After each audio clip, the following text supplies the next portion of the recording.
Hello everyone, welcome to another week in the garden. Now this week we've got a few odd jobs we want to get through, so we'll get through those. We were doing so well this week with the weather. The garden was drying out nicely, and then we had a massive rainstorm which has set us back quite a bit, so we're not quite able to get on the garden, so we'll do some odd jobs. Now this is a camellia, budding up nicely. Not so many buds this year as I thought there would be, but I think that's because we haven't had a cold enough spell to set them, but there's a few on it. Thing to remember with camellia is don't let the early morning sun go onto these buds, because if you get the early morning sun on it and they warm up too quick, they tend to fall off. It's an ericaceous plant. Got it up on the table so we can top this up with the ericaceous compost, and then give the pot a good wash.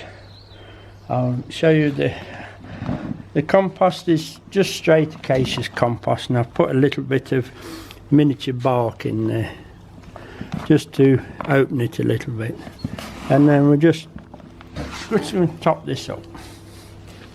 We will give it ericaceous feed later on in the year, but while we're here, let's top it up.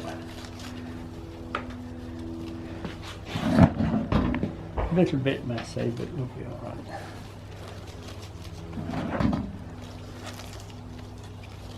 So that's nicely topped up. A little bit of feed in the ericaceous compost, about 3 months, so we'll be feeding later on anyway. Because these are in pots all year and they're kept in the courtyard all winter, what we find is, if I show you around here, where we get all this horrible green algae and dirt on the pot. So while we're topping it up with ericaceous, we'll give the pot a wash and make it nice, ready for when it flowers. I've got a little bit of water here. These are one of those magic sponges, and just give it a good wipe over with that. A little bit of soap in the water as well, just wash that down. I've done the other side of the pot, but it was quite dirty all the way round. When I put it back on the courtyard floor, I should just make sure it's lifted up on something, just to keep the base off the floor, and then the water won't build up inside and go horrible and sour in the bottom. And it helps the water flow through your pot. So I'll just rinse that off. Oh, just while I'm here, do you know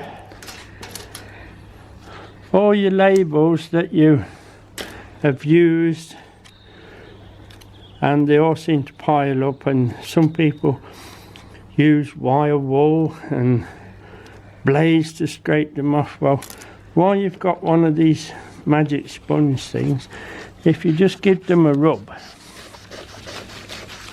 and this is permanent ink that's on it, and it just wipes them off. Look, there you go, just a rinse, and there you go. I'll do another one so you can see. This one, look, we had for celery F1 starburst, so, and that's permanent ink that's been in the garden all winter. Look at that, look, so quick.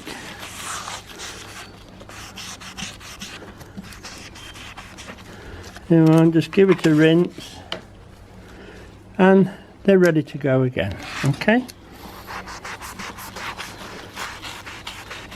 they don't last very long, but they do make a good job of the labels. Do both sides, and then they're ready to go again. Just show you on a white one, if we've got one. There's a white one, blue on there. Look, there's a good one. Just make sure it'll do. The sponge is dropping to bits already. Look, bit. You see, permanent ink again. Straight off. Oops. Straight off, very, very clean. There you go, ready to go again. It's not been scratched in any way, it's just had it washed off. That's a good tip to remember with your magic sponge. Okay, I'm just going to rinse that down and make sure it's nice and clean with some fresh water now.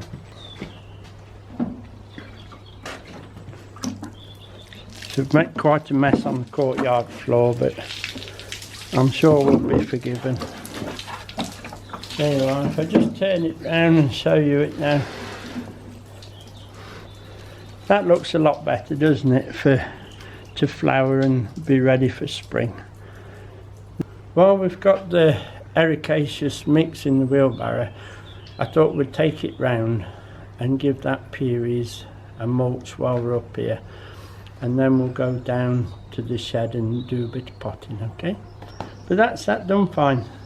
I like that.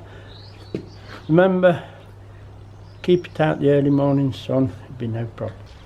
While I've got the ericaceous compost mixed up, I thought we'd put some under the pieris as a mulch.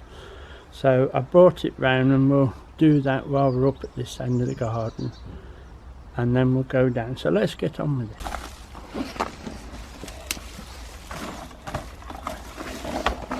It's just a case of pushing it well under the root and then let the weather more take it in than anything else. So I'll just get another bucket full for the other side. We have to be so careful because of all the bulbs coming up, but I'll get another one and then we'll get it off. So just push it in with your hand so it goes around the root area.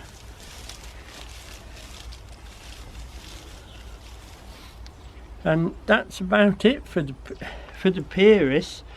It's such a lovely little plant. It's quite old as well, that one. It's very slow growing, so I'm very pleased with it. We've even got new growths coming. Very happy with that plant. But that's that one done. Let's go down to the shed. Right, we'll come down to the shed and we're going to put some sweet peppers in, some yellow ones, because Diane likes the yellow ones, so we'll set some yellow ones for her, and some celeriac. We'll talk about the peppers first and then we'll do that one.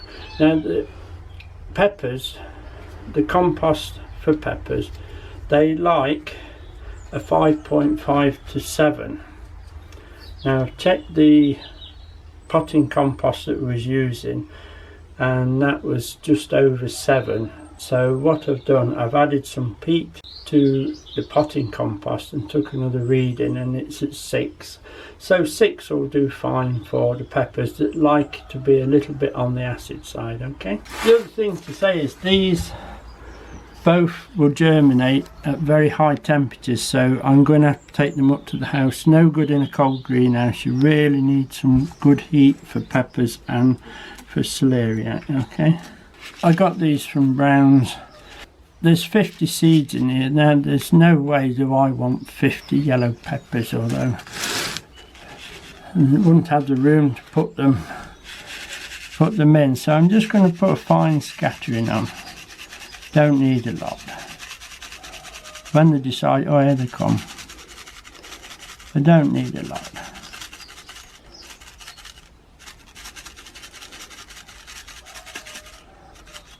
Oh, plenty there, look, plenty.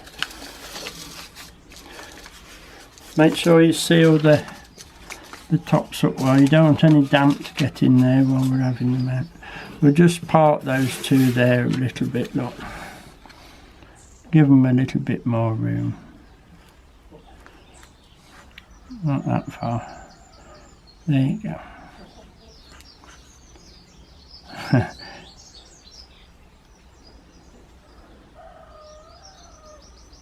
They'll be fine like that. We'll just cover those up. Both of these lots of seeds. It wants to be about 1/2 inch, so I should take it up to the level of the tray, and that'll be a good 1/2 inch. They'll be fine then. So it's the usual, just slightly better.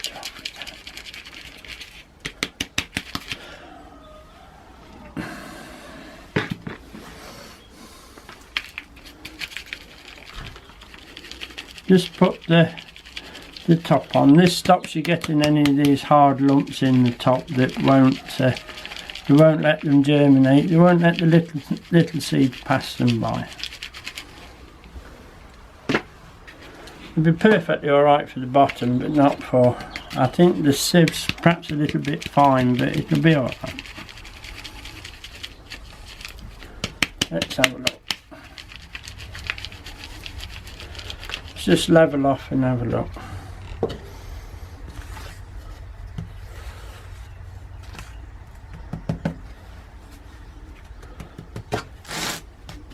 So a little bit more, I think, on that one. A little bit more, it'll be fine on this end.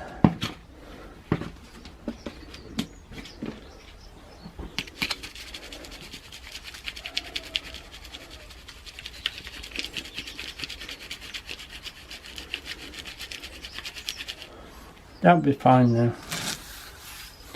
There you go.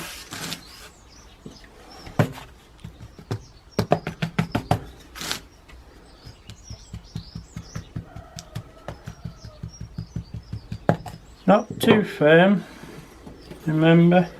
I'm not going to water these down at the shed, I'm going to take them up to the house, so we'll water them up there. Right, so they are your yellow peppers done. And now we'll get on with the celeriac, shall we? Here it is. Never grown it before. It'll be interesting to see what we can do with it. But it needs quite a high temperature, 60 to 68 Fahrenheit. So we're going to definitely take this one up to the house. I'm thinking I'm only going to put one line across the garden. We've got quite a lot of seeds there. So same again. If they all go in, they're very fine seeds. So if they all go in, they all go in. If not, we'll do half. Always make a little pinch there, look. And same again, they both want ½ an inch deep, so we're all right in the tray. Here they come.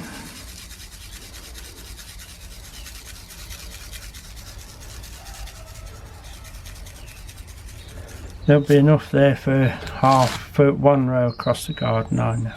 And there's still loads of seed left. Again, push the air out of these bags and tighten them up, and remember to put it back in there, because everything's got a label on it, but some of them aren't quite as clear as they should be. So that's both seeds done. We'll just top this one up and then show you it finished. There's both lots of seeds in. As we progress over the next few weeks, there'll be a lot of seeds going in. So, but we need to get these in that need the most heat. We shall take them up to the house. I shall water them, put a cover on it until they germinate. Now, because they're going to go in the house and probably on a windowsill, you all know what happens is that they'll come up and they'll go straight for the light. So if you get some tin foil, and I put a couple of straws inside each end, and it just holds it upright. And if you're using a windowsill, if you do that and just lean it forward a little bit, perhaps a little bit longer than that, but you can see what I'm saying on it. And you've got your windowsill there, your light hits this, and the plants will actually grow straight up, not at an angle. I will show you, I've done the onions like this and they're growing perfectly alright, very straight. Just a little bit of silver foil on the side, and that does a good job. Worth remembering that one. Celeriac will take quite a while to get going, but we'll be alright. They're the ones that are going to really need the heat, so we'll take those up anyway.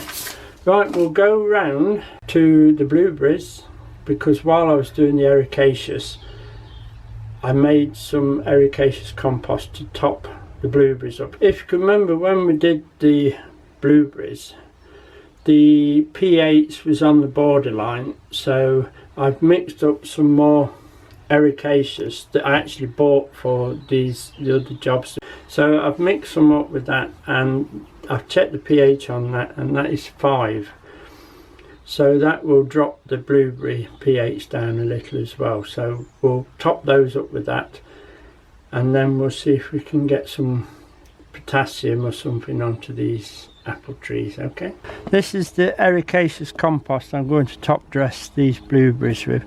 I've put in some of the fine bark, not the coarse bark, so you can get a fine bark, as you can see, and I think that suits them a bit better. And I've also put a little bit of peat in it as well, and there is a feed in it that they say there's 4-month feed in it.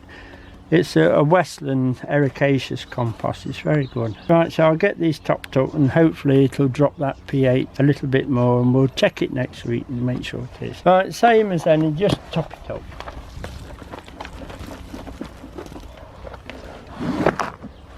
And just get it around those stems.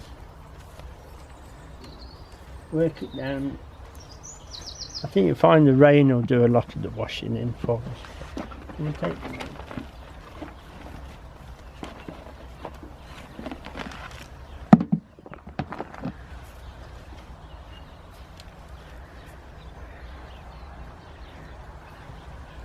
We can, as this settles, we can top up again.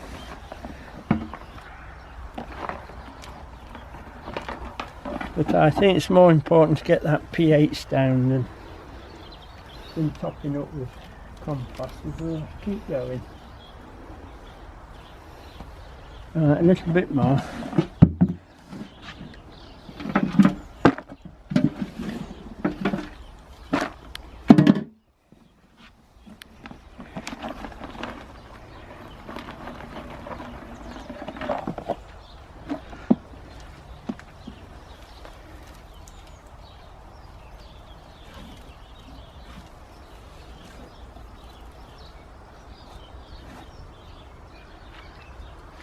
So that's one done. I'm quite happy with that.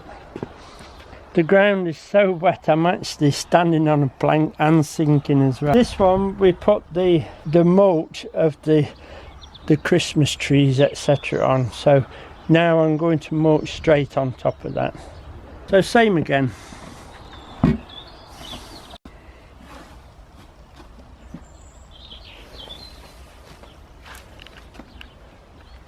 Right, that's the blueberries top dress with the ericaceous. Quite happy with that. They're actually showing bud swell now, so that's fine.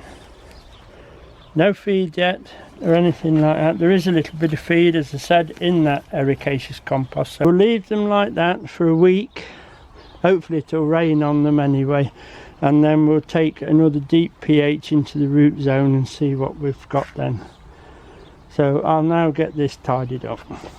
While we're just on our way down to do a little bit of work on the fruit trees, I don't know if you can remember our hardwood cuttings we did, and we said we'll come back and just firm them down. Well, we need to firm them in after all the rain and the frost and the wind. You just need to tighten them up. Normally you go along with your foot either side and tighten them up, but on this clay land, if you tighten them up with your foot, it'll just fill up with water behind you, and we finish up with puddles and then they'll rot. So I've made a little thing just to go along and just push them tight. If you can see, you get close to them as I can, and just, you can see the land moving, so it's definitely tightening them up. But we don't want to put my foot on them. This way, when the rains do start again, they'll not puddle and rot the tops. Okay, so we just go along. Look. They look all right. They seem to be. But time will tell with these. There's no rush. That's those cuttings tightened up. They look well at the moment, but it's a long job with these. We leave these until autumn again, but occasionally we'll pop to them and make sure they're tight, and in the summer we'll give them a drink if they need be. But we'll just leave those alone and let them get on with it. So now we'll go down to where the apple trees are. Now another little job to do this time of year is, it's a bit of a dirty job, but it's your fruit tree grease. We need to top up with the grease. Like I use a paintbrush, it's easier, look, just to pop it on like that, because the aphid that has spent the winter in the soil, assume she can't fly, so she'll start crawling up here. She's already fertile, so she'll get into here and she'll start laying eggs. As soon as those leaves start to come out, she'll be laying eggs, and then you've got already fertile young already starting, because the young will be already fertile from the overwintered female. So I just pop round. The other thing I do, I just check the strings as well to make sure they're not too tight on the tree. So that's a job we can be doing in this cold weather, ready for when she starts to come up. The other thing we need to do, because all these fruit trees will need some extra potassium so we get lots of fruit, I'm just going to top dress a little bit of potassium around the tree. Don't go too deep, so just go from there to say there all the way round, and then we've had they've had a dressing of potassium then.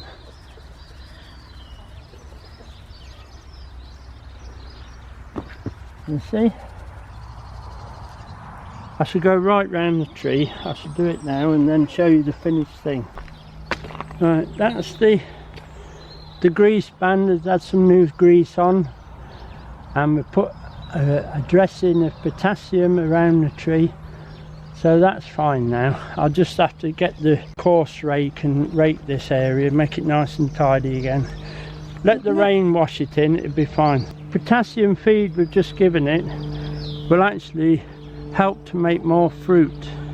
Remember, potassium equals fruit, so that should help with the setting of the fruit this year, and we shall see. Right, I just want to introduce you to Murray Martin. He's my neighbour, and right, he's been making these Broadforks for a gentleman who's down the village. He's got a walled garden and they do a no dig method, and I saw him making it and I've had a look and I'm very impressed with this.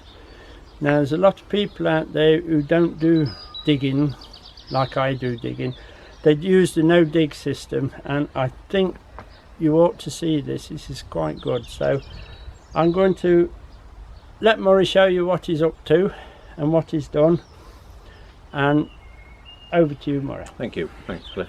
So these are Broadforks, quite popular in America apparently, and France as well, where they've got a name that begins with C that I think I can't even pronounce, but anyway, so we call them Broadforks.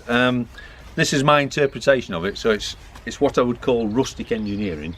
So it's built, it's Yorkshire built, you know, so it's built to last. I can make these, you know, this is a smaller one than the one I've made for the gentleman that Cliff was on about. He wanted one that was nearly a metre wide, so that you can dig a bed, a 30-inch bed in one go. Well, you're not actually digging, you're aerating the soil really. The principle is that what you do is you generally use on ground that's been cultivated heavily before, and Cliff's is a perfect example because he's done a grand job on this. And this is clay soil, I believe, is that right, Cliff? Very clay. So it's quite sticky, especially in weather like this. The idea is that what you try to do is you aerate the soil so you don't disturb all the bioculture that's in there, so all the worms and everything like that, you leave them in place rather than tipping them upside down, chopping them off or whatever. And then you try and maintain the layers through the soil apparently. Again, I'm no gardener, but this is what I've been told and what my research has told me. So the way that you use this, it's two-handled as you see. You can get quite a lot of leverage on this. You can imagine if you were breaking new ground where you didn't know what was underneath, if you hit a tree root or something like that, you could quite easily bend the prongs, although they are 12mm, which is half an inch. They're quite hefty bits of steel. But in normal use, you would, you know, and if you bent one, you can just bend it back. It's not the end of the world. So to use it, you would just literally push it in, and then all you do is lever back, and you're just trying to lift the soil up like that, and then you move back a few inches, 10 inches or 6 inches, and do the same again. And as you can see, you can make quite good progress with this. Now, as I say, this is fairly sticky at the minute. If you were on drier soil, it would crumble up a little bit more. But I was talking to Claire, and I said that even if you did this and then came to dig it, it'd be a heck of a lot easier to dig. But what you would normally do, as I say, is just carry on like that. Sorry, tree. Until you've broken the ground up. On digging until you've aerated the ground, lifted it up like that. And then any weeds, you can just go along and pull them out, apparently. And it's as simple as that. I mean, that's something we did yesterday, and you can see it's sort of settled back down a bit, but basically it's let a lot of air into it without disturbing all the sort of worms and what have you. And that's how a Broadfork works. If anybody's interested, I can make these. I can make them in any size, any width, really. You would just have to specify. On this one, I've gone for a 6-inch spacing on the tines. You can have them a little bit closer together. It depends what people are looking for, but if anybody's interested, I'm more than happy to sort of talk to people about them. And the way I've done it, I've kept it simple. If a handle breaks, it's basically just a bit of 40mm pine. You could easily make your own if you wanted to, but I can supply them anyway. So it's, like I say, dead straightforward, should be robust. Alright? If anybody be interested, if they want to sort of talk to me about it, Diane's going to put my email address in the video, or under the video, or whatever, in the details. So I'm more than happy to talk to people if they want to, even if they just want a bit of advice on perhaps making their own. I'm more than happy to do that as well. So just get in touch. Cheers. I hope you watched Murray there. I think I'll be having one of those when I can't dig no more. I am very, very impressed with that piece of kit. It looks strong enough to do this heavy clay I've got. Well, it has been doing, so I think I'll have one when I can't dig no more. But anybody who can't dig, they're ideal. It takes no effort at all. I was quite impressed with it. Here we are at the rhubarb. Now, rhubarb is a very, very hungry plant.